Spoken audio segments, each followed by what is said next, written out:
Muy buenas noches, queridos amigos. Estén bienvenidos a nuestra última sesión académica del Colegio de Medicina Interna de México. Con esta sesión, el Consejo Directivo 2022 se despide, esperando que hayamos cumplido sus expectativas con ponentes de alta calidad y con temas de actualidad. De la misma forma, pues desearle éxito al doctor Juan Luis Salgado, presidente del Consejo Directivo en 2023, y a todo su brillante equipo para que tengan el mejor de los éxitos en esta gestión que ellos inician con liderazgo. En esta ocasión, para culminar, pues bueno, qué mejor que tener al doctor José Jala Cherem, a nuestro maestro, conocedor de la educación en México, y donde él versará o hablará sobre esta situación que tenemos en la actualidad, sobre la educación tradicional contra la educación contemporánea. Los tiempos han cambiado, pasó del tiempo en que nosotros íbamos al Index Medicus a buscar información y de ahí correr a la biblioteca rogando que la revista médica estuviese en la misma, o dos, que no habían arrancado la hoja del artículo que uno necesitaba, hasta la telemedicina, que revolucionó y evolucionó la educación médica y la educación en general después del COVID. Lo dejo a ustedes con el maestro Jalabe, y nuevamente agradeciendo de todo corazón que hayan sido copartícipes de estas sesiones académicas. Muy feliz año, una feliz Navidad y que Dios los cuide y bendiga siempre. Muchas gracias. Hola, ¿cómo están todas y todos ustedes? Muy buenas noches. Mi nombre es Raúl Carrillo Esper. Y bueno, el día de hoy estamos de manteles largos, estamos todos reunidos, todas y todos nosotros, para escuchar una sesión de gran importancia para el Colegio de Medicina Interna de México y para todos sus agremiados, en especial para aquellos que tienen la responsabilidad de llevar cursos de posgrado de medicina interna en diferentes hospitales, en diferentes universidades, y también para todas y todos los internistas, porque día con día, en diferentes ámbitos y en diferentes circunstancias, realizamos actividades de educación para colegas, para médicos en formación, para colegas internistas jóvenes. Entonces, la educación es parte de nuestro trabajo cotidiano, además de la asistencia y la investigación, que es lo que le dan esta fortaleza a todos los que somos, a todas las que son internistas. Y bueno, el tema de hoy es un tema, como les digo, de gran interés relacionado a este tópico de la educación. Y va a versar sobre la educación tradicional, aquella con la que nos formamos muchos de los que estamos ahorita en esta reunión académica, contra la educación contemporánea. Este tipo de educación que está llegando a las nuevas generaciones, no nada más de internistas, sino de médicos jóvenes que están en diferentes especialidades. Y esto no quiere decir que los conceptos tradicionales de educación médica sean caducos, algunos siguen muy vigentes como cuando se diseñaron, sino que tenemos ahora aspectos nuevos pedagógicos, aspectos educacionales novedosos que hacen que la educación tenga que adecuarse a los tiempos que vivimos. Entonces, por eso esta plática será de gran importancia para todas y todos nosotros.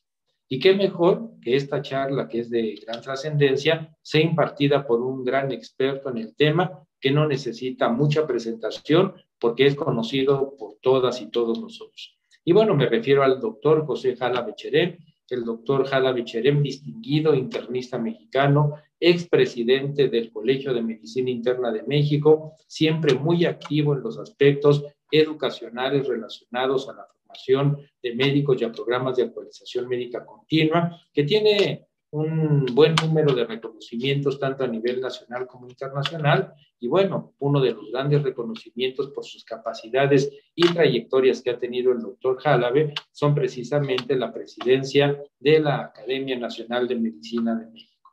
Así que nuestro profesor invitado el día de hoy, un experto en el tema, nos hará el honor de impartirnos esta charla desde la perspectiva de un pedagogo, de un educador de gran experiencia.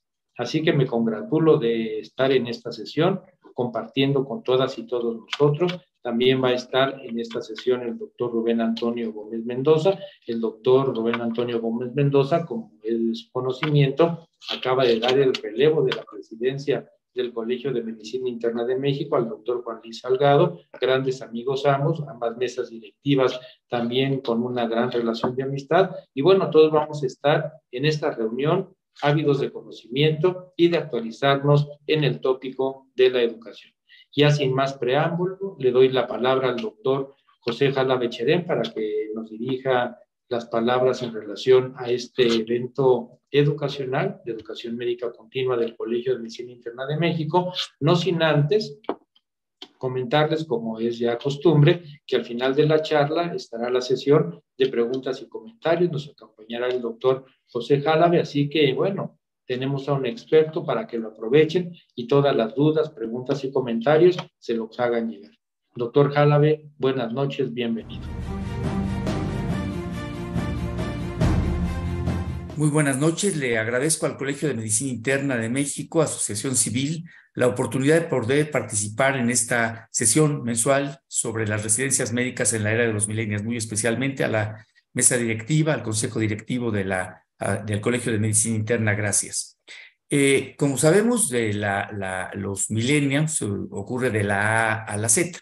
Y hay varias clasificaciones. Por ejemplo, tenemos aquí esta clasificación de donde habla de los maturistas nacidos antes de 1944, que son los que tienen o ya casi tenemos 70 años de edad. Los baby boom, nacidos antes de 1964, con más de 50 años. La generación X, famosísima, nacidos antes del 75 y que tienen aproximadamente 37 años. La generación Y, o millennials, que se conocen, nacidos después de 1990 y tienen menos de 30 años. Y la generación Z, que tenemos ya algunas gentes inscritas en el Colegio de Medicina Interna, que son los que tienen más o menos 20 años de edad.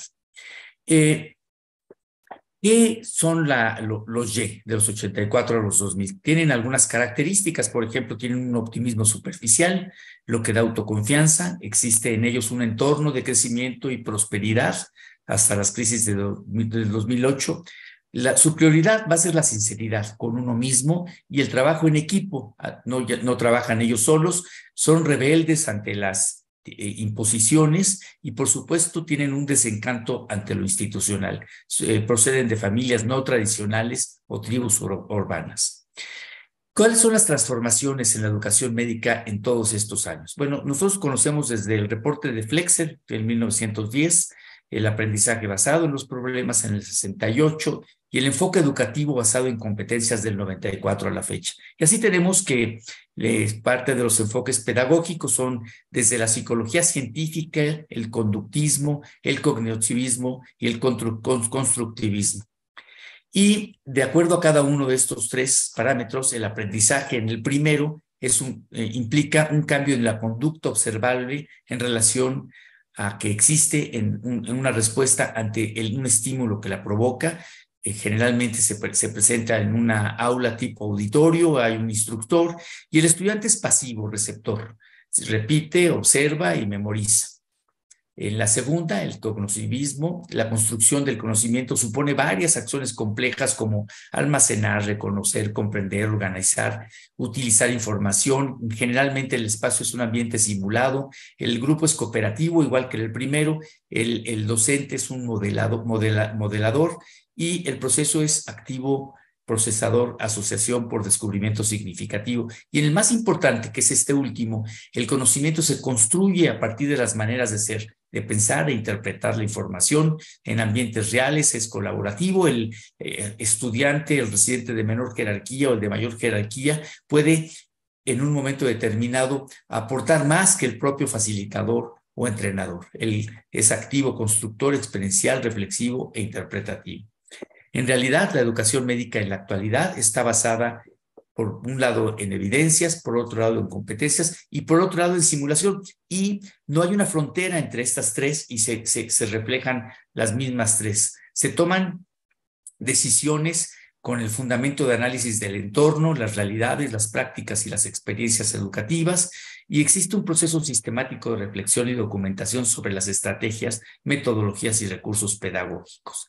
Este estudio, basado en competencias, propone formar al estudiante de manera integral para que posea conocimientos, habilidades, actitudes, destrezas, valores indispensables en su desempeño profesional. Y el objetivo es que se logre el desarrollo de esta competencia y sea confiable en las tareas y responsabilidades que lo hacen ejercer en su forma cotidiana todos los días. Es una guía de proceso en el aprendizaje. Esta simulación virtual coadyuva a la combinación funcional y simultánea de la realidad con la virtual, representa escenarios útiles para el aprendizaje y la práctica, y hay una comprensión y asimilación de procesos complejos, un desarrollo de habilidades cognitivas y procedimentales.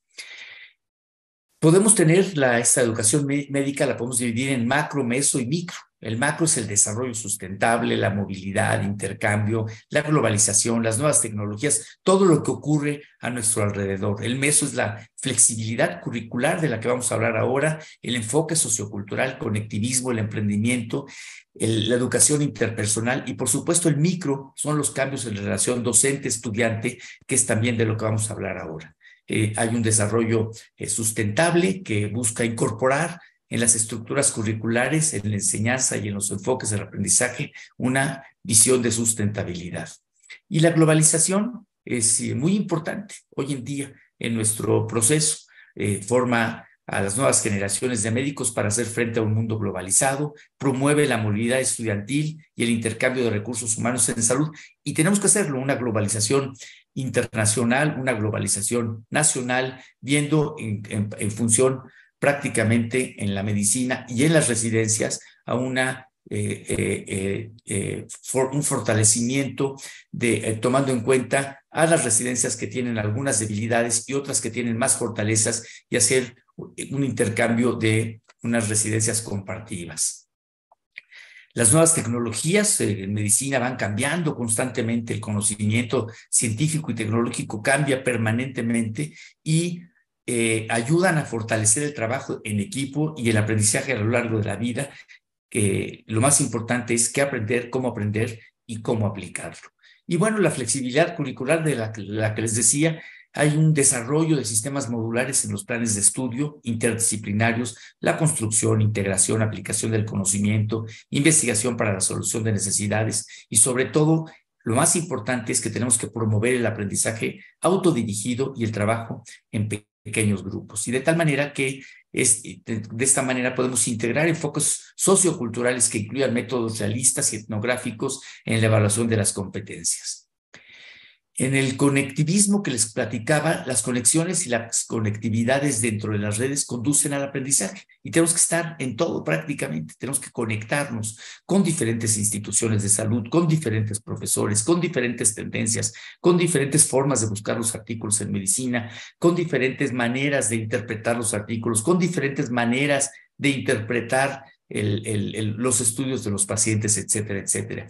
Y esto pues habla también del emprendimiento, que hay que crear incubadoras por parte de las universidades. Nosotros en medicina creamos incubadoras en forma permanente y constante con las residencias médicas, y desarrollamos programas que apoyan y promueven a los estudiantes en creación de empresas con la finalidad de utilizar la tecnología para mejorar el tratamiento en una diversa gama de enfermedades. Les decía que la educación interpersonal se fundamenta en estructuras curriculares con asistencia sanitaria, social, basada en teorías psicosociales del aprendizaje, y fomenta que los profesionales de la asistencia sanitaria y la atención social, como médicos, enfermeros, fisioterapeutas, asistentes sociales, trabajemos juntos para entender de forma efectiva a los pacientes. Y esto nos va a llevar a una innovación educativa que ella trata de promover algunos de los principales puntos que vamos a tocar: propiciar atención médica integral al paciente estable, realizar procedimientos médicos para la atención de eventos en salud de enfermedad que garanticen la seguridad del paciente, interactuar con el paciente y familia para la toma de decisiones conjuntas, realizar acciones para la promoción de la salud y prevención de la enfermedad, siempre congruentes con los sistemas nacionales de salud, brindar atención de urgencia al paciente inestable, colaborar en equipos interdisciplinarios para la atención del paciente, porque la educación médica está siempre en constante evolución. Entonces tenemos que cambiarla necesariamente. Por eso es importante todos los educadores y educandos tomar los seminarios de educación y ver, como les decía, las debilidades y fortalezas de las residencias y hacer residencias compartidas, no solamente rotaciones, sino la idea es que tengamos residencias compartidas en donde el profesor de una sea el profesor titular y el profesor de la otra también el titular, que haya 2 o 3 titulares que firmen las constancias, y esto nos va a hacer que tengamos mejores médicos en un momento determinado. Ahora, en esto seguramente va a haber una gran discrepancia entre los que están oyendo esta plática. Y déjenme decirles que, bueno, no todo es clásico y no todo es contemporáneo. Y todo tenemos que sumar las debilidades de las clásicas y fortalecerlas con las contemporáneas, y también valorar cómo podemos hacer una educación.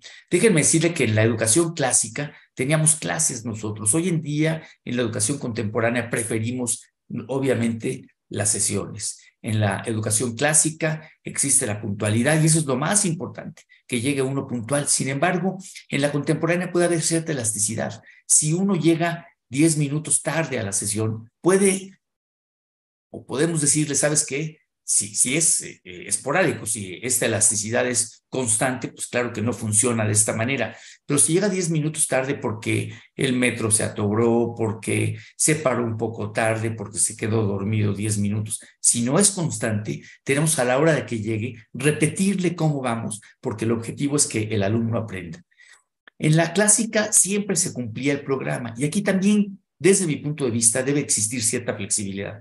Si estamos valorando y estamos en un servicio de gastro y valorando el programa de especialidades relacionado de cualquier universidad de gastro, pero nos llega un paciente con tromboembolia pulmonar, tenemos que hacer que el paciente tenga el razonamiento clínico y la metodología de cómo valorar la tromboembolia pulmonar, porque lo que necesitamos hacer es darle las herramientas a los residentes para que ellos puedan aprender. Entonces tenemos que aprender, aunque no cumplamos todo el programa, sí hay que llevarlo, sí hay que tenerlo, pero si no lo cumplimos porque estamos viendo a otro paciente y compaginamos la teoría con la práctica, vamos a aprender mucho más. En la clásica, les decía, se comenta, entrando a tu hospital, te olvidas de toda la problemática que en un momento determinado puedas tener. Y no es cierto eso. Uno no se puede olvidar. Esta es una utopía y debemos de ser flexibles, entender al residente, hablar con el residente, apoyar al residente. Y de esta manera vamos a ser un poco más empáticos en la educación tanto de pregrado como obviamente de lo que estamos hablando ahora del posgrado. En el cumplimiento del programa, les decía, se promueve la competencia entre los compañeros y se aplasta al menos hábil. Si tú eres muy bueno y hay que aplastar al más débil. Y en la contemporánea hay que aprender todos debemos de apoyarnos en grupos, todos tenemos que aprender. Si uno aprendió muy rápido porque tiene alguna habilidad o puso más atención, etcétera, pues como grupo tenemos que apoyar al resto de los compañeros. En esta educación clásica siempre existen los exámenes escritos. En la contemporánea se prefiere que sean con casos clínicos. El examen con simulador, siempre en la clásica, aquí el alumno se auxilia de muchos métodos diagnósticos, y el examen con pacientes en la clásica, aquí, si alguien no entendió, se les retroalimenta. El profesor otorga la calificación y sacaste 7 o sacaste 10, y aquí no. El profesor, ¿qué importa la calificación? El profesor retroalimenta al alumno. A veces la retroalimentación hace que aprenda el alumno mucho más, mucho mejor que el dar la pura calificación. Y esa retroalimentación de lo que sacó mal el alumno cuando se retroalimenta, lo va a aprender y va a ser un conocimiento que va a aplicar mejor a los pacientes y va a beneficiar fundamentalmente a los pacientes, porque lo que nos interesa en la educación contemporánea fundamentalmente es la atención del paciente en calidades muy óptimas. ¿Qué pasa en la educación clásica? Si alguien se quedaba dormido porque tenía 36, 24 o más horas de no dormir, se queda dormido durante la sesión, se le despierta y se la regaña. Aquí en la contemporánea, y esto puede ser de muchas maneras visto, y seguramente muchos de los que están aquí en esta sesión van a decir que no están de acuerdo con nosotros, pero bueno, nosotros preferimos que se continúe con la siesta. Una siesta de 5 a 10 minutos en una gente muy cansada va a ser una siesta reponedora, va a reponer al residente. ¿Y por qué? Porque esos 5 o 10 minutos pasan directamente, se saltan a la fase 1, 2 y 3 del sueño y pasan a la fase 4 y 5, en donde son los movimientos oculares rápidos, y en esta fase 4 o 5 de los movimientos oculares rápidos, el residente verdaderamente descansa y se siente uno mucho mejor. A veces esos 10 minutos son muy importantes, y creo que nosotros, desde nuestro punto de vista, decimos, sí, déjenlos dormir. Claro, si se va a estar durmiendo todo el tiempo, pero esos 5 o 10 minutos son importantes. Posiblemente haya alguna discusión a este respecto y estaremos abiertos a que lo podamos discutir durante la sesión. En la educación clásica existen guardias de castigo. En realidad, ni en la clásica ni en la contemporánea deberían de existir guardias de castigo. En nuestra época sí había guardias de castigo y nos dejaban encerrados en el hospital, pero estrictamente hablando, deberían de haber guardias de premio. En la guardia es donde se aprende. Yo hago una correlación pues un poco simple en relación a las guardias. Es como si alguien tiene una tienda y vende estetoscopios y al terminar su jornada del día dice, ¿cómo te fue? Me fue muy bien, me dormí todo el día, no trabajé, o sea, nada, estuvo padrísimo. Y otro dice, híjole, vendí como 200 estetoscopios, estuvo muy activo. Entonces aquí también las guardias son un estímulo para aprender. Cuando dice uno, tuvo una guardia tranquilísima, no hice nada, pues no aprendió. En cambio, tuve una guardia que tuve 3 ingresos, puse dos catéteres, hice 3 punciones lumbares, hice una biopsia transtraqueal, etcétera, etcétera. Es una guardia de premio. De tal manera que si existiera esto, que no debe de existir ni de castigo ni de premio, en la guardia de castigo deberíamos de mandar al alumno a su casa y a los buenos a la guardia de premio deberíamos dejarlo con una guardia más en el hospital. Repito, esto es simplemente para que tengamos esta situación. No hay guardias de castigo ni hay guardias de premio. Seguramente también aquí va a haber una gran discusión en relación a esta situación. En la clásica, la teoría y las prácticas no estaban relacionadas, y lo que les decía, aquí hay que correlacionar la teoría con la práctica, aunque, como comentaba hace un momento, rompamos desde el punto de vista práctico el currículum. Si estamos, nuevamente repito, viendo el módulo de gastro, estamos viendo cirrosis, tenemos que aprendernos muy bien la cirrosis, pero nos llega un paciente con infarto, pues vamos a estudiar, y aunque no veamos la próxima clase y aunque dejamos incompleto el programa de cirrosis, porque no importa tanto ese aspecto y que se vayan después a estudiar todo el programa. Lo importante es que correlacionemos la teoría con la práctica, y eso es lo que nos va a dar un aprendizaje significativo, y eso es lo que nos va a hacer que la curva del olvido, en donde a la hora de que aprende uno en las primeras 24, 48 horas llega al 95%, y después de unos cuantos días, semanas o meses baja hasta el 5% cuando no se correlaciona la teoría con la práctica. En la clásica, la memoria es lo más importante. Y yo recuerdo que llegaban y decían, me vas a decir las 15 causas de pancreatitis. Ay de ti que se te olvidara una causa. O me vas a decir la clasificación de Child, o me vas a decir la clasificación de Goldman, etcétera, etcétera. En la contemporánea hay dispositivos digitales. Y déjenme decirles que hoy en día nosotros estamos, cuando pasamos visita con los residentes, les decimos, saca tu computadora y todo lo que digamos lo vamos a corroborar. En alguna ocasión, y ustedes lo recordarán, bueno, los jóvenes no, nos íbamos a sacar artículos al Index Medicus y nos íbamos a revisar y nos entregaban los artículos varios días después. Hoy tenemos dispositivos digitales que podemos buscar la bibliografía de lo que queramos en unos cuantos segundos o minutos. De tal manera que es importante que al pasar visita pasemos con dispositivos digitales y que esos dispositivos digitales puedan en un momento determinado servir. Si el alumno de pregrado que está pasando visita con nosotros encuentra algo, que nos muestre ese artículo, porque la medicina, los cambios científicos y tecnológicos están tan cambiantes día a día que es importante que nosotros nos pongamos al día. Y el paso de visita, pues va a ser ponernos al día, pero no enseñar nosotros los profesores, sino que el profesor enseña y el alumno aprende, pero el alumno enseña y el profesor aprende. es bidireccional hoy en día. Y por eso es que en esta situación contemporánea nosotros tenemos que ver esta situación en particular. Cuando en la educación clásica decían, qué buen maestro, entrábamos a una clase y decíamos, qué bárbaro, qué clase nos dio. Hoy vamos a un congreso y nos decían, qué bárbaro, qué gran clase hubo. ¿Aprendiste? No, pero el maestro es un genio. Es un privilegio haber estado en su clase. Hasta le voy a pedir un autógrafo después de esto.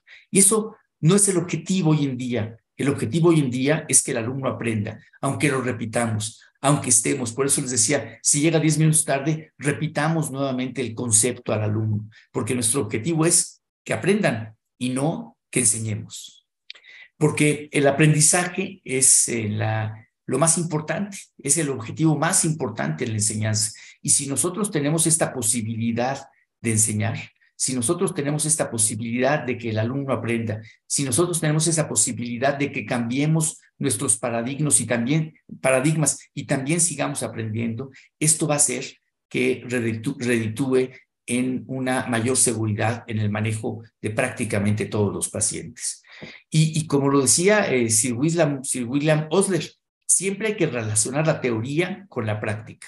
Si nosotros estudiamos nada más pura teoría y no estudiamos nada de práctica, nosotros nos vamos a dar cuenta de que no podemos ejercer esa teoría. Si nosotros nada más vemos pacientes y no tenemos la teoría, nosotros vamos a ser como los marinos, como decía Sir William Osler. En otras palabras, la teoría, el marinero que sabe pura cartografía, es como el médico que se dedica a estudiar nada más la teoría.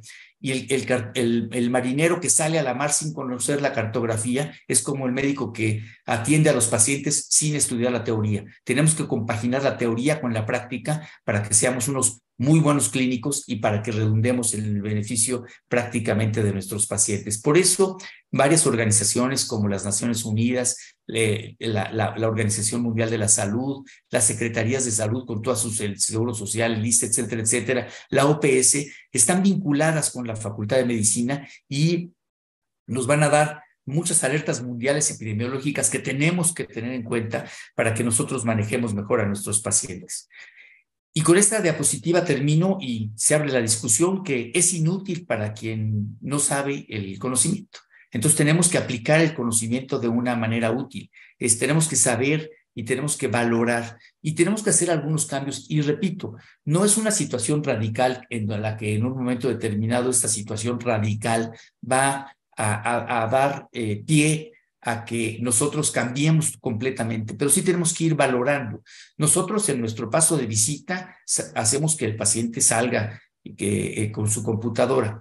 Otra situación en particular es que cuando nosotros vemos a un paciente en el consultorio, en el hospital, muchas veces no llegamos al diagnóstico. Muchísimas veces no llegamos al diagnóstico y en muchas ocasiones le pedimos exámenes de laboratorio, exámenes de gabinete, los revaloramos, pedimos interconsultas, porque es la manera de llegar a un diagnóstico. Entonces, una forma de aplicar los exámenes y que ya lo estamos haciendo es dar el caso clínico al residente y que se vaya a resolver el caso clínico. Y queremos ver su metodología diagnóstico, su razonamiento clínico en la próxima sesión que tengamos en el próximo. Y esa es la manera, porque a eso se van a enfrentar. Y tenemos que calificar, tenemos que cambiar el concepto de la calificación de los exámenes en este aspecto. Y si nosotros cambiamos en este aspecto, vamos a formar mejores médicos, porque nosotros mismos, ¿quién de nosotros hace el diagnóstico muchas veces en el primer momento? En muchos casos sí, pero en el primer momento un caso difícil, cuando nos llega el paciente con un expediente muy grande en donde diga tengo fiebre de origen oscuro y no sabemos qué hacer, pues vamos a intentar enseñarle cómo razonar a ese paciente, cómo abordar a ese paciente y que ellos se vayan también con esta situación y no olvidar que sí es muy importante la teoría, que sí tienen que tener la teoría, pero sí ver la posibilidad de hacer un cambio radical en este tipo de pacientes, de hacer un cambio radical, perdón, en este tipo no de pacientes, en este tipo de metodologías para estudiar a los pacientes, de tal suerte que nosotros podamos contribuir a que formemos mucho mejores médicos. Pues creo que con esto podemos abrir, si ustedes tienen algunas discusiones, seguramente muchos no van a estar de acuerdo con esta posibilidad, con esta postura, pero creo que es una situación que a nosotros particularmente nos ha venido funcionando en los últimos años y que tenemos la posibilidad de seguir cambiando. Seguramente el esquema que nos enseñaron, el que teníamos hace unos años para enseñar, ya no es el mismo de ahora y a lo mejor el día de mañana también vamos a cambiar, porque así como cambia los cambios, así como hay cambios en la ciencia y en la tecnología, también debe haber cambios en los procesos de educación. Muchísimas gracias. Bien, muy buenas noches, amigos. Sean bienvenidos a esta sesión. Espero que haya sido de interés y que sea motivo de generación de ideas, de preguntas. Está con nosotros Juan Luis Salgado, nuestro presidente del Colegio de Medicina Interna de México. Bienvenido, Juan Luis. Muchas gracias. Raúl Carrillo Esper, nuestro secretario de Científicas y vicepresidente de la Academia Nacional de Medicina. Raúl, saludos. Y hola Rubén, buenas noches. Aunque no saludos le guste a todos. al maestro José Jalabe Cherem, él es un internista que todos conocemos, brillante, y además es presidente del Colegio de Medicina Interna de México, es gobernador del ACP y expresidente de la Academia Nacional de Medicina. Bienvenido, maestro.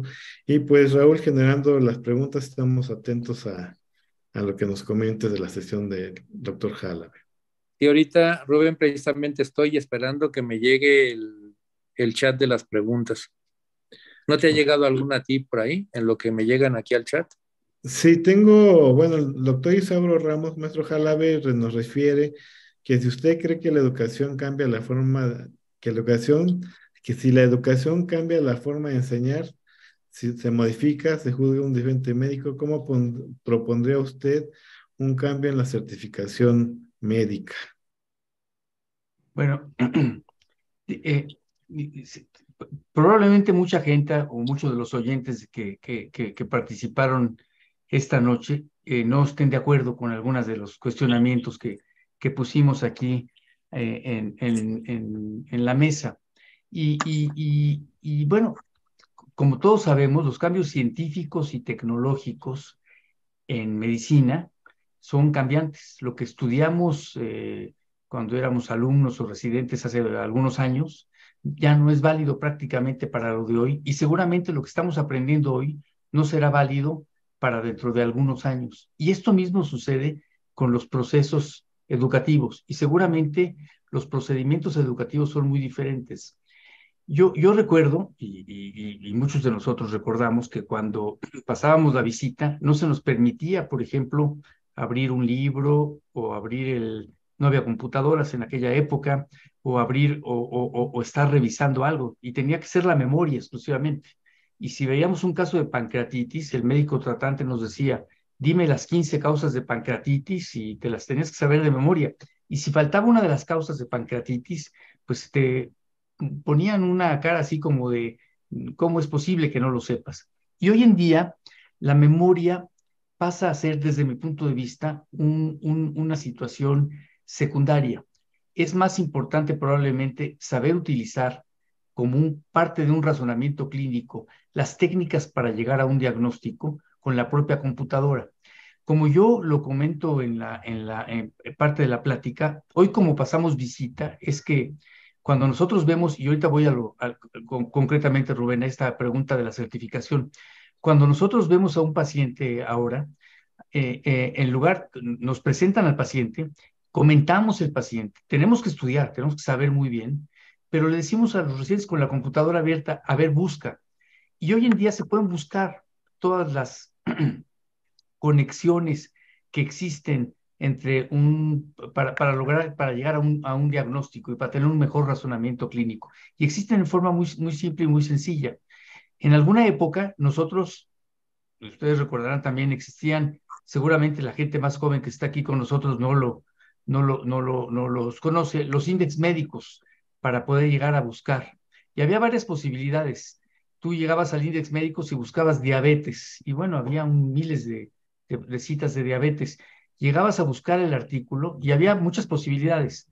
La primera, que no estuviera la revista. La segunda, que sí estuviera la revista y que alguien ya le ha arrancado las hojas a esa revista.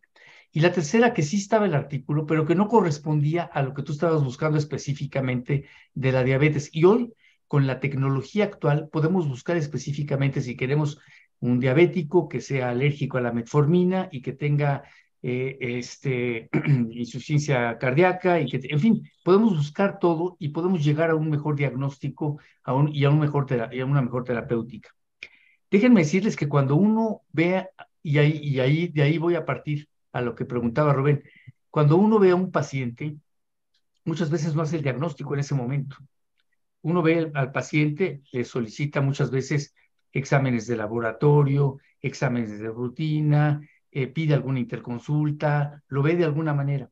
Nosotros pensamos que ahora la mejor manera de analizar, de examinar, perdón, no analizar, de examinar a un residente de posgrado es poniéndole un caso clínico y se lo puede llevar a su casa y puede consultarlo y que nos llegue al diagnóstico, que es lo que más nos importa, porque nosotros lo que queremos fundamentalmente es que el alumno, el residente, aprenda.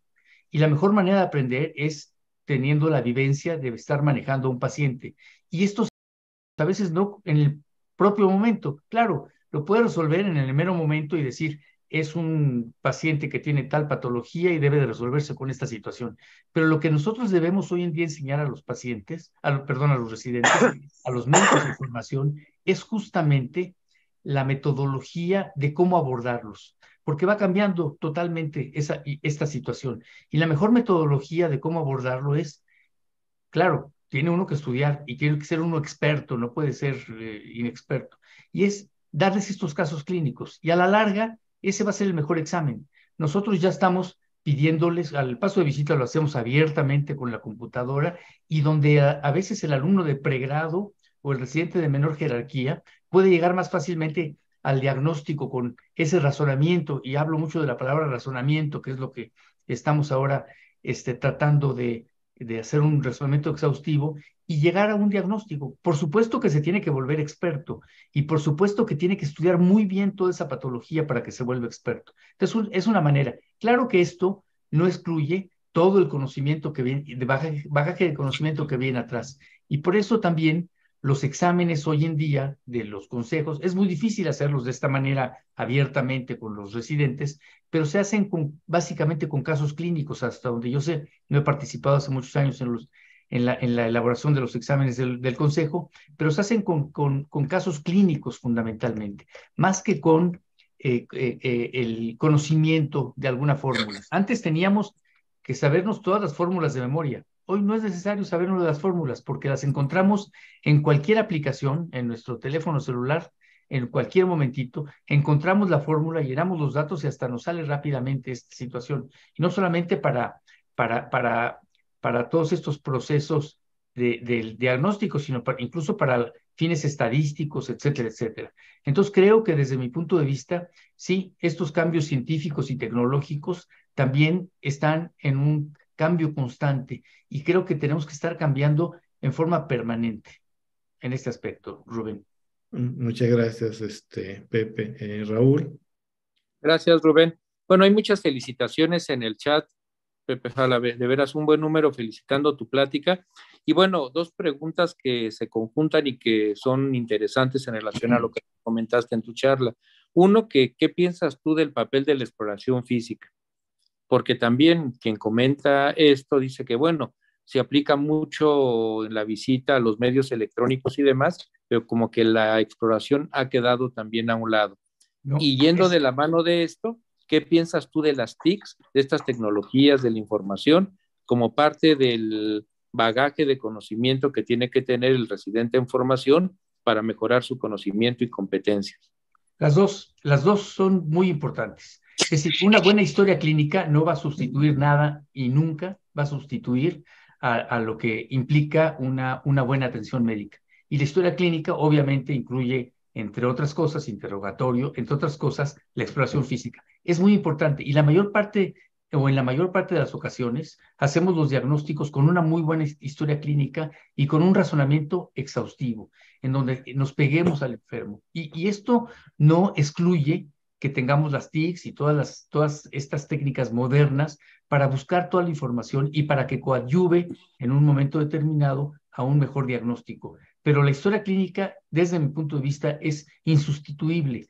Y por supuesto que esto implica la muy buena historia clínica, implica una exploración física también muy exhaustiva, en donde no dejemos de ver el más mínimo detalle dentro de la exploración física, porque muchas veces esa historia clínica queda plasmada como parte de un antecedente que, aunque venga por otra situación el paciente en particular, en otro ingreso, en esa historia clínica, nos puede servir de un dato pivote para poder hacer un diagnóstico muy preciso. Entonces, sí es muy importante la exploración física y también es importante el TIC. Y justamente hay que compaginar estas dos cosas. No nos olvidemos de esa situación de la historia clínica, Raúl.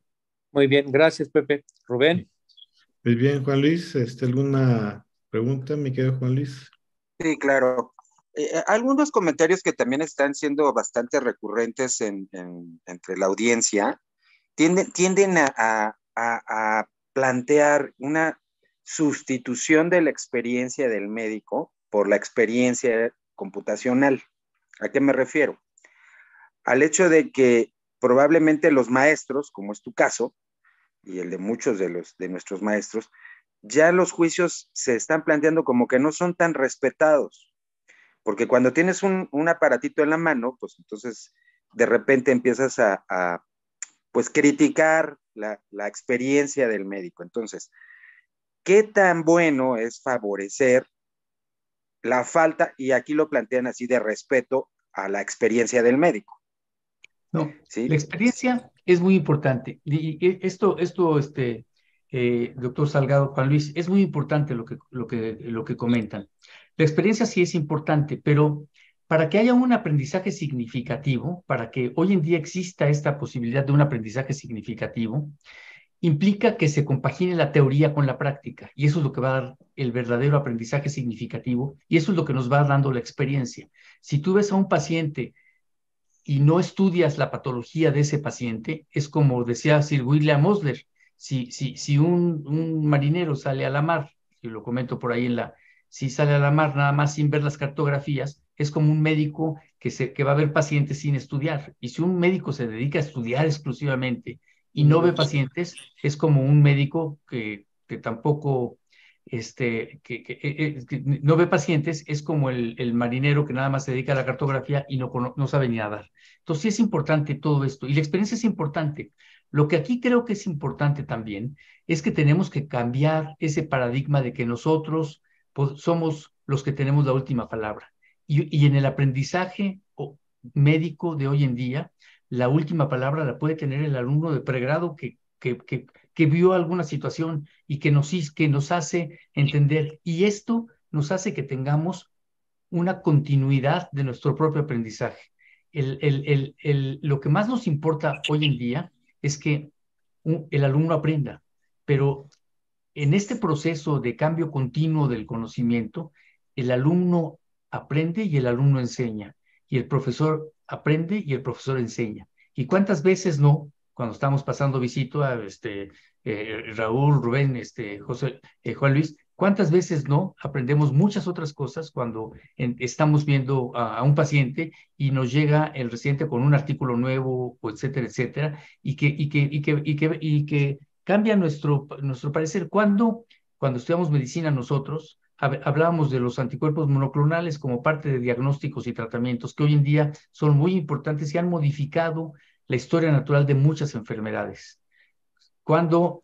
Sí, entonces sí tenemos que utilizar todas estas herramientas, Juan Luis, para que nosotros podamos hacer una mejor medicina, porque finalmente lo que nos importa en todo este proceso es que el paciente reciba una mejor atención, es que el paciente tenga una seguridad en la calidad que le estamos dando cada uno de nosotros. Por eso sí es importante compaginar estas situaciones y no verse menospreciado. Tenemos que tener la autocrítica para que lleguemos a la hora de pasar visita o estar enseñando y nos llegue el residente nos diga, no, esto ya no es válido hoy en día, porque ya hay un tratamiento más eficaz en esta situación y hay este artículo para esta otra cosa. Y bueno, esa es justamente la autocrítica que tenemos que tener de cambio en esta educación contemporánea en relación con la clásica, en donde el maestro tenía razón. Y como comenté por ahí en la plática, que no la vi ahorita y la grabé hace varios días, pero no sé si comenté algo así como que uno llegaba a las clases y decían, qué bárbaro, qué buen maestro, ¿cómo sabe? Bueno, ¿aprendiste? Pues no aprendí nada, pero ¿cómo sabe el maestro, no? O en los congresos, Rubén, ahorita en los congresos invitan a estrellas muy importantes y dicen, qué bárbaro, ¿cómo sabe? Pues premios Nobel, ¿no? ¿Aprendiste? No, no aprendí, pero ¿cómo sabe? Pero estuve con él. Entonces, el objetivo fundamental del aprendizaje, de la enseñanza, debe de ser el aprendizaje. Por eso incorporar a todos los médicos que están a nuestro cargo para que aprendan al unísono, el que esté más atrasado, enseñarle a que aprenda. Y no se va a crear como parte de un libertinaje, esto que yo comentaba, de que si llega 10 minutos tarde, no pasa nada. Pero si llegan 10 minutos tarde una vez, pero si es cotidianamente, porque entonces dicen, no, pues si aquí dicen que la educación contemporánea no pasa nada si llega uno 10 minutos tarde, no. Es importante que nosotros sí tengamos una estricta conducta en nuestro profesionalismo y podemos tener una sensibilidad para cada uno de los residentes, pero sí tenemos que ser muy conscientes de que tenemos que tener un objetivo y no un libertinaje en todo esto. Sí es muy importante que cambiemos desde mi punto de vista esta situación. Y sí, ahorrar todos esos tiempos en donde teníamos que ir a la biblioteca. Hoy, la biblioteca aquí la tenemos en el teléfono celular y tenemos quién sabe cuántos cientos de revistas o libros en el teléfono celular y los podemos ir leyendo en cualquier momento. Entonces sí tenemos estas TICs y todas estas situaciones, sí tenemos que hacerlas, pero jamás van a sustituir a una buena historia clínica, ni a una buena exploración, ni a un buen interrogatorio. Al contrario, la gente dice, es que estás en la computadora. No, tengo que estar en la computadora, pero porque me va a ahorrar mucho tiempo de ir a estudiar rápidamente.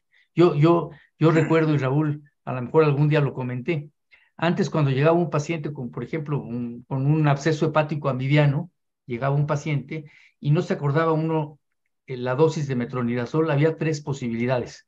O que abre el Harrison ahí en ese momento y diga absceso, mira, aquí tienes este absceso hepático, y uno va leyendo aquí, metronidazol, 500 miligramos, tal, ¿sí? Lo va leyendo. Esa es una posibilidad.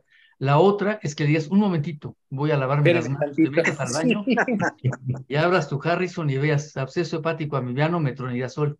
Y la última que tenemos ahora es que dialoguemos con el paciente, porque el paciente ya viene con los diagnósticos muchas veces. Hoy nuestro competidor principal, creo que se llama, no sé si lo han oído, Google o alguna cosa así. Doctor Entonces, Google. ese competidor que ya llegan, que es muy malo, muy mal competidor, porque dice muchas cosas que buenas, pero dices muchas cosas que no son tan buenas. Entonces, dialogar con el paciente y enseñarle y decirle y que conozca su enfermedad. Sobre todo en los pacientes con enfermedades crónicas, creo que tenemos que hacer que el paciente conozca tanto como nosotros a su propia enfermedad, que pueda distinguir sus propias complicaciones desde el principio, que pueda ser él quien pueda precozmente decir, me estoy complicando y acudir con el médico. Sí. Bien, también algunos buenos comentarios, al doctor Járaro, pero por ahí el doctor Eduardo Carrillo también refería el proceso de aprendizaje y de evaluación. Hasta ahorita evaluamos el aprendizaje a través de exámenes, de trabajos, ¿sabes? Los exámenes evalúan más la capacidad de tener una buena memoria, por decirlo así, y no cambios conductuales, que es lo importante, ver qué destrezas adquiere el médico durante su formación y qué cambios hay desde el inicio, cuando ingresa, hasta cuando egresa de la especialidad. Entonces él pregunta qué hacer para que el docente cambie esta manera de evaluar y en vez de regirnos sobre trabajos, sobre exámenes, utilizar otro tipo de evaluaciones que veamos más cambios de conducta o destrezas, que finalmente son las que permiten que evaluemos qué también salió el médico al egreso del posgrado. Entonces, en este aspecto sí les interesa su opinión.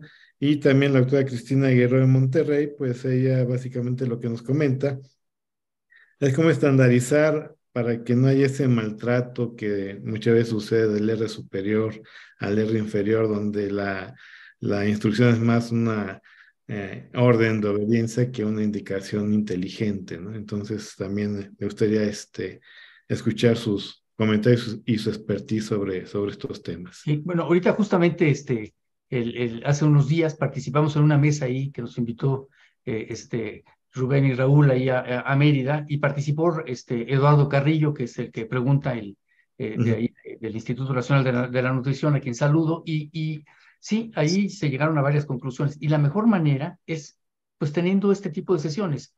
Por supuesto, y ahí en esa sesión que tuvimos en esa mesa redonda, Rubén, que nos hicieron favor de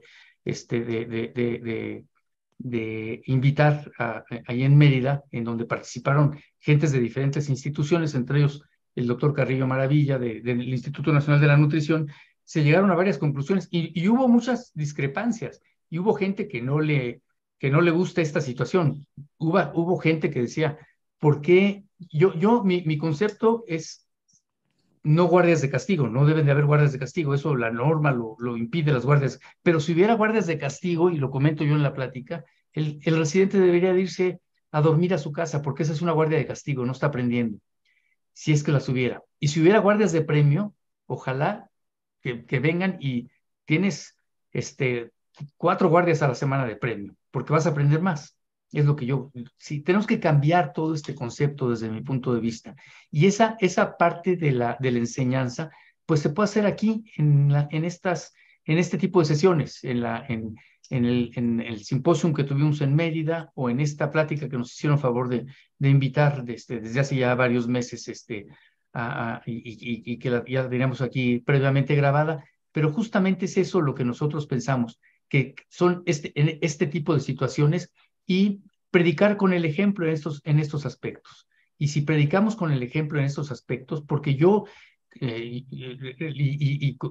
le voy contestando a Cristina, y un saludo también allá a Monterrey, Cristina, en donde la verdad es que el hostigamiento con una simple cara que hacíamos, hostigamiento académico, es tremendo, en donde el residente de mayor jerarquía hace simplemente al residente de menor jerarquía, y lo hace sentir muy mal. Y finalmente, pues tenemos que ser conscientes de que somos un grupo, y tenemos que cambiar todo eso, porque la medicina tiene debe de tener jerarquía, sí, debe de respetarse las jerarquías, sí, debe de haber una conducta muy estricta, sí, pero no debe de haber todo la jerarquía desde el punto de vista de maltrato que hay. Y desgraciadamente todavía esto existe. Y nosotros también, dentro de la educación contemporánea, pensamos que este maltrato debe de acabar, completamente de acabar. Y tenemos que ser un gran grupo de amigos. Déjenme decirles que tenemos que unirnos. Y una manera de unirnos, por ejemplo, Rubén, es el Colegio de Medicina Interna. El Colegio de Medicina Interna, yo durante 4 años no fui a los congresos, porque algunos no había. El año pasado ya no pude ir por cuestiones de la Academia de Medicina, pero ahora que nos vimos, pues es una camaradería muy especial, muy importante. ¿Y qué importa si fue mi residente de mayor jerarquía o de menor jerarquía? Entonces tenemos que romper estas perversidades que existen en las residencias, y lo que comenta Cristina, de terminar con todo este hostigamiento. Y si llegamos a terminar con esto, tenemos que hacerlo con todo el ejemplo del mundo. Gracias, maestro. Raúl, Juan Luis. Gracias, Rubén. Bueno, el doctor Buenrostro, saludos, doctor Buenrostro, está siguiendo la sesión, igual que la doctora Irma Archundia, y les manda a todos muchas felicitaciones y saludos por la excelente sesión. Y una de las preguntas de los colegas que están siguiendo la misma es: ¿qué piensas del burnout que se ve con más frecuencia entre los chicos residentes? Mira, el burnout, tenemos que adaptarnos a que todos los médicos los vemos, Los médicos a veces nos hablan a las 3 de la mañana, el paciente nos dice, tengo gripa, ¿qué hago? ¿No? Pero bueno, o tengo 5 días con gripa. Pero bueno, tenemos que acostumbrarnos, tenemos que ver el burnout, pero yo lo comenté rápidamente, Raúl, en relación a las siestas. Ustedes saben que las siestas, cuando vemos un paciente medio dormido, así que déjenlo dormir, como yo les decía, porque las siestas se recupera uno rápidamente. Pasa uno de la etapa 1, 2 y 3 del sueño, que es el ensueño, del sueño, a la fase REM, que es 4 y 5, y es cuando verdaderamente uno descansa. Y en estos casos del cansancio, una siesta es muy importante. Una siesta es muy, muy, muy importante. Y creo que nosotros, si vemos al presidente dormido 5 minutos, si lo vemos dormido todo el día y todos los días está durmiendo, cuidado. Pero si lo vemos dormido 5 minutos, o está muy cansado, y lo dejamos dormir 5 minutos, pasa rápidamente, se salta a la fase 1, 2 y 3, pasa a la fase de movimientos oculares rápidos o del ensueño, es cuando descansa y dice uno, me siento muy bien. Y las siestas son muy saludables y puede uno tener una siesta de 5 o 10 minutos, 1 o 2 veces al día, y esto va a recuperar. Sí es muy importante el burnout. Ya la norma oficial mexicana de residencias médicas habla de limitar las guardias a la semana, como todos ustedes saben. Antes había guardias AB en muchos lugares, ya no puede haber más allá de ABC, se está proponiendo, creo, la última norma ABCD, pero en fin, lo importante es que entendamos a cada uno de los muchachos. Y como comenté yo en la plática, no puede uno sustraerse de lo que tiene el residente o cualquiera de nosotros. Si tú llegas con alguna preocupación familiar, o como tú quieras al hospital, y te dicen, antes nos decían, entrando al hospital te olvidas de todo. No es cierto, uno no puede sustraer de su mente toda la problemática que pudiera tener. Entonces podemos mejor introyectarlo, meterlo con nosotros, decirle qué tienes y ayudarlo. Y es parte también de toda esta educación clásica. Gracias. Otra pregunta que ha surgido es ¿cuál es la real necesidad, y que por supuesto desde mi punto de vista debe de darse, de que los profesores también sean educadores y tengan capacitación en este sentido? No únicamente la capacitación formal de un docente, sino capacitación en los medios digitales, porque sobre todo cuando ya las generaciones han variado, pues obviamente viene un rezago que te hace ser un ignorante digital, ¿no? Y muchos profesores se resisten a estos elementos, ¿no? Entonces creo yo que es importante tu opinión, doctor Jalabe, en el sentido de qué tan relevante es que los profesores realmente tengan formación docente, no solamente desde el punto de vista pedagógico, sino digital.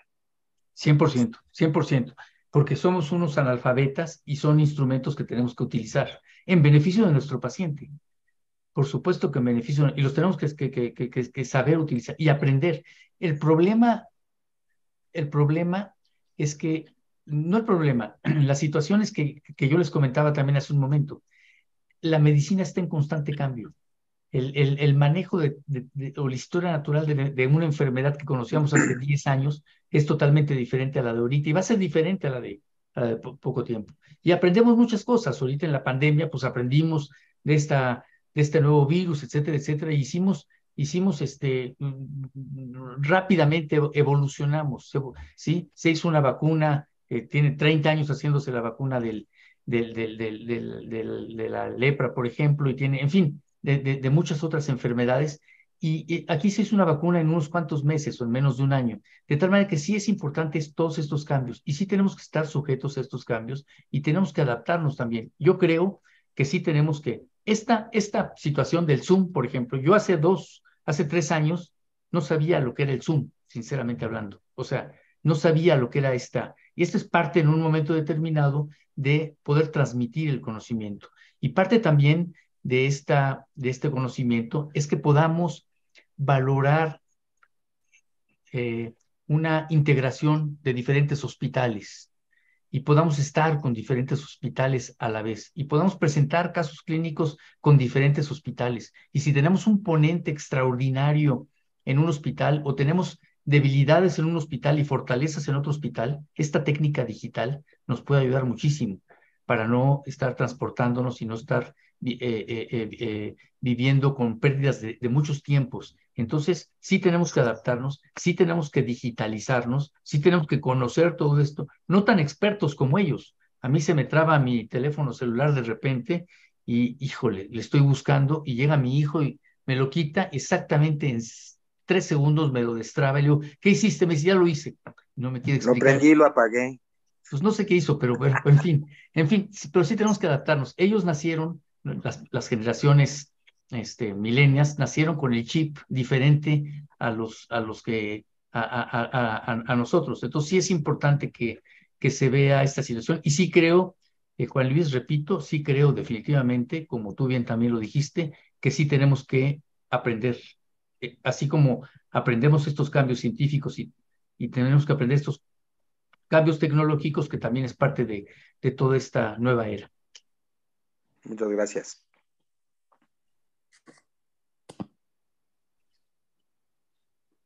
Tu micro, tu micro.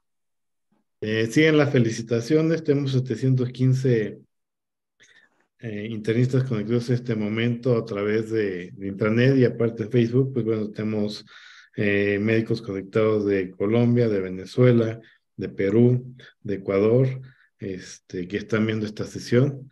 ¿Alguna otra pregunta, opinión, Raúl? Bueno, pues como comentaste, Rubén, muchas felicitaciones.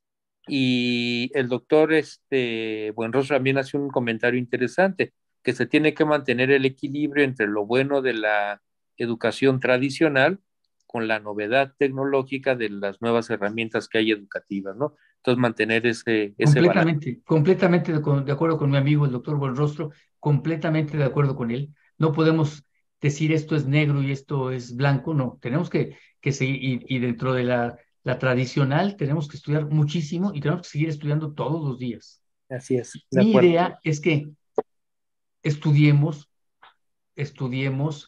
los casos clínicos, porque es cuando vamos a tener el aprendizaje significativo. Y si tenemos el curso de gastro, pero nos llega un paciente, como yo comentaba, de cardio, de infarto del miocardio, tenemos que volvernos expertos en Claro. el infarto del miocardio en función a que estamos viviendo con este paciente, y es lo que nos va a dar este verdadero aprendizaje. Aunque no completemos el programa de gastro en ese momento, porque nos llegó un paciente que no era de gastro específicamente, y tratar de correlacionar siempre la teoría con la práctica. Ese es mi punto de vista. Pero sí, no, totalmente de acuerdo con el doctor Buenrostro, completamente de acuerdo con lo que él comenta. Sí tenemos que tomar lo bueno de todo esto. Aquí no somos de que esto no sirve lo anterior. No, hay muchísimas cosas que sí sirven. Así aprendimos nosotros con unas cosas, pero tenemos que ir cambiando. Así como cambiamos en nuestras terapéuticas, también tenemos que cambiar en nuestra forma de educar a los futuros residentes. Así es, Pepe. Gracias. Otra pregunta, no sé si tú tengas, Rubén, pero si no la hago. Bueno, otro comentario que está siendo recurrente y que seguramente y que piden su opinión es que ¿qué tanto el cambio conductual en los residentes se puede operar? En el sentido de que, bueno, cuando nosotros nos tocó estudiar, yo tuve la fortuna de ser interno con el doctor Halave. No debería decirlo porque él es muy joven y yo no soy tan joven. Entonces, la verdad es que fue una gran experiencia y tengo muchas anécdotas con él y con muchas personas que ustedes conocen que en su momento fueron R1, ¿sí? Y yo me acuerdo que en ese momento la ideología que nosotros teníamos, Rubén, tuve el honor de ser su médico adscrito con él, y él fue mi residente y es uno de mis mejores residentes, ¿sí? Teníamos como conciencia el que estar pegado al hospital, estar dentro del paciente, mantenerte dentro del hospital, era consecutivo a ser un mejor médico. El doctor, varios comentarios en ese sentido mencionan qué tanto la formación de carácter se da estando con el paciente o estando con el teléfono. O se puede formar un carácter solo con el teléfono y un poco lejanos del paciente. Yo pienso particularmente que hay que ser muy híbridos en todo esto, ¿no? Pero, ¿cómo ves tú esta situación? Sí, mira, Sí es importante el teléfono porque tenemos que buscar la información, pero yo diría lo contrario, un 70% tenemos que estar con el paciente, desde todos los puntos de vista, de la relación médico-paciente, de la inspección, de la palpación, de la percusión en relación a la exploración física, de un muy buen interrogatorio, una buena anamnesis para que nosotros podamos en un momento determinado estar compaginándonos con ellos y la empatía que podamos tener con el paciente. Yo creo que es muy importante, ¿no? Porque lo otro sí sería terrible, estar todo el día con la computadora sería terrible. Al contrario, deberíamos de evitar ahorrar tiempos. En el paso de visita, nosotros cuando pasamos visita, y en muchos lados se hace así, primero revisamos fuera de estar con el paciente, revisamos el expediente, comentamos el caso, etcétera, etcétera. Y ahí nos ahorramos tiempo porque estamos con la computadora abierta, sacamos bibliografía, valoramos exactamente qué es lo que tiene. Y cuando vamos con el paciente es cuando tenemos que estar más tiempo con él, mucho más tiempo con él, pero ya con una sapiencia de que sabemos qué es lo que tiene y sabemos qué es lo que le vamos a dar. Y por supuesto, incrementar algo que sí se ha perdido desgraciadamente hoy en día, es la relación médico-paciente. Tenemos que incrementarla definitivamente, porque esa pérdida que ha habido es un deterioro para nuestra propia profesión, es un detrimento y es un punto negro para nuestra profesión. Tenemos que incrementar la relación médico-paciente. Nos tiene que ver el paciente como un amigo, como un facilitador, no como un dictador en donde decimos, te tomas esto porque te lo tomas. Entonces sí tenemos que estar más tiempo. Completamente de acuerdo. Tenemos que sí sustituir en un momento determinado muchas de las clases por sesiones, sí sustituir en ir a buscar a la biblioteca, porque tenemos la biblioteca aquí en este momento, pero todos esos tiempos que estamos sustituyéndolos y facilitándonos al buscar la bibliografía, inmediatamente dedicárselos al propio paciente, Juan Luis. Bien, pues siguen muchos comentarios. La doctora María Eugenia Galván dice: felicidades, doctor Jalabe. Una fortuna haber sido su alumna de pregrado y posgrado, excelente profesional, internista y sobre todo un gran ser humano. El doctor Arturo Salas de Veracruz habla y comenta que usted ha mencionado los principios básicos de la enseñanza establecida por el doctor William Osler y se requiere estar con el paciente más tiempo y menos con el teléfono. Es una serie de felicitaciones, creo que podremos llevarnos horas y horas hasta el amanecer y seguir elucubrando, dilucidando sobre la educación, el futuro, hasta dónde vamos a ir con estas tecnologías de información, llegar al equilibrio. Creo que es momento de pues dar gracias, Pepe, por estar con nosotros. No, pues muchas gracias. Muchas gracias. Saludos también a todos los que comentaron. María Eugenia Galván Plata, muchos saludos, gran internista. Yo quiero nada más quizás concluir, Rubén, si se me permite. Adelante. Que no se vaya a prestar esto como una lejanía al paciente. Tenemos que prestarlo como una cercanía, porque nos está ahorrando tiempo. Entonces, si tenemos 40 minutos para ver al paciente hospitalizado, por ejemplo, sí, y antes teníamos que utilizar 30 para buscar toda la bibliografía y saber qué tiene y discutir, hoy lo podemos hacer en 10 minutos y utilizar los otros 20 minutos más en presencia y en la cama del enfermo. Eso, desde mi punto de vista, es lo más importante, porque el peor daño que le puede hacer uno a un paciente es no estudiar, pero también el peor daño que le puede hacer uno a un paciente es no tener empatía con él y atenderlo de una manera cálida, porque esto va a hacer que tenga mayor apego a su tratamiento, va a hacer que tenga mejor conocimiento de su enfermedad y por lo tanto va a tener un mucho mejor pronóstico. Yo les quiero agradecer a nuestro colegio porque la verdad es un colegio con una gran historia y que ha sabido continuar con todas estas formas académicas y me impresiona mucho esta es una forma digital de una enseñanza contemporánea. No habría auditorio que cupieran, ¿cuántos dice Rubén que hay? 700 personas más o menos. 725 conectados. 725. Y si hay gente de Colombia o de Perú que están cambiando de presidente, etcétera, etcétera, si hay todo esto en este momento conectados, imagínense, ¿sí? Y también nosotros nos podemos conectar con otras sesiones en diferentes partes del mundo. Esto es parte de la tecnología, es parte de la educación, es parte de sí aprovechar todo esto, porque hay muchos que están conectados ahorita, seguramente con el propio teléfono, a lo mejor en el coche, van oyendo esto y van conectados ¿sí? Entonces, parte de esta tecnología sí es importante que la tomemos en cuenta, pero nos está ahorrando muchos tiempos para estar repito, con lo mejor que hay y a quien le debemos todo, que es nuestros queridísimos pacientes. Muchas gracias, Pepe. Raúl, tus palabras y después, pues bueno, Juan Luis, te cedemos las palabras para que nos platiques, hables, cierres estas sesiones. Antes de que yo termine, pues bueno, desearte el mejor de los éxitos. Es un gran líder, es un gran equipo y me reitero a tus órdenes en lo que te pueda servir con muchísimo gusto. Y pues bueno, cedo la palabra para Raúl y para ti. Pepe, feliz año, un abrazo. Gracias, Rubén. Saludos a todos, por favor. Les mando un súper abrazo. Muchas felicidades, Rubén, por tu brillante, Raúl, por sus brillantes año como académico dentro del colegio y Juan Luis, pues a empezar a trabajar. Bueno, siempre has trabajado, pero empezar a trabajar en esta nueva mesa directiva.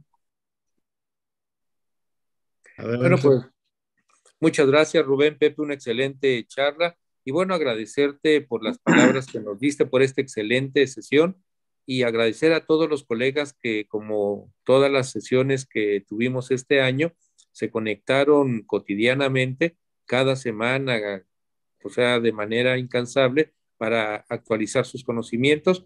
Y bueno, cerramos con broche de oro este ciclo de nuestra mesa directiva exitosa. Felicidades, Rubén, por tu liderazgo y por habernos dictado el camino que fue muy exitoso. Y Juan Luis, bienvenido a esta nueva aventura para seguir y tomar las riendas del Colegio de Medicina Interna de México. Muchas gracias. Pues bueno, yo le agradezco al doctor Jalabe el que haya tenido el buen gusto y como siempre la disposición de ser vamos a llamarlo de esta manera, la sesión que cierra el ciclo de Rubén como presidente y de Raúl como secretario académico. Creo que fue una grandísima elección. Muchas gracias, doctor Jalabe, porque realmente creo que a todos nos deja muchísima enseñanza lo que nos acabas de decir, independientemente de que probablemente de manera intuitiva lo sabemos, ¿sí? Todos hemos ido teniendo que evolucionar con este proceso. Yo recuerdo cuando en el año 2000 a mí me habían propuesto hacer algunas cosas con Internet y yo dije, no, para nada. El Internet me estaban haciendo, no había necesidad, pero hoy sería completamente inoperante esa situación. A las personas que nos están, todas esas 725 o más personas que nos están viendo, porque seguramente deben haberse agregado más, pues lo que les puedo decir es que el año que tenemos por delante no empezó hace una semana, ha sido una continuidad, fue un trabajo muy bueno el que se hizo con Rubén, con el doctor Gómez. Creo que algo que cultivamos mucho fue la amistad y la comunicación. ¿Sí? Lo que nosotros vamos a hacer es tener una continuidad. Por supuesto, los esperamos muy pronto, en un par de semanas, en la primera sesión, la sesión inaugural de este año 23 que viene.